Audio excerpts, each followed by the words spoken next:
Bu videoni ko'rib sizlarga ulashgim keldi. Bu videoni menga akam otdi. Qora shahzoda xo'rozimiz bir hasharot tushib olib, makyonlarni chaqirganda. Chaqqonlik qilib bu jo'ja kelgan. Jo'ja bu qora shahzodaga g'irt begona. Bu jo'jamiz Dakan jo'ja. Zoti Dakan. Jo'jaga berganda atrofida aylanyapti uka deydi qora shahzodamiz. Ke bo'lib beraman. Turib qolmasin og'zingga degan anaqaga o'xshab, hali bir holatga o'xshab aylanadi. Yo'q deydi.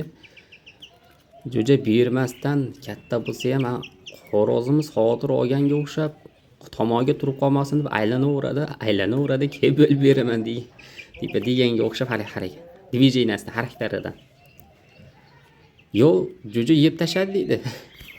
To yemaguncha, to tugatmaguncha aylanib xavotir olib xo'rozimiz deydi bir qora shahzoda xo'rozimiz ham shunaqa edi. Topganini makoniga, jo'jasiga berardi, o'zi yemasdi. Katakka отдельно qamab xo'rozni to'ydirib keyin chiqarib yuborardi. Bu xo'rozni ham shunaqa qilishyapti ekan. Shuning uchun qora shahzoda xarakter yoqadi. Xarakter juda og'ir bosiq, juda mehribon xo'roz. Tog'lar juda mehribon. Ham yirik narsa, tim qoraligi ham. Shuning uchun menga yoqadi bular.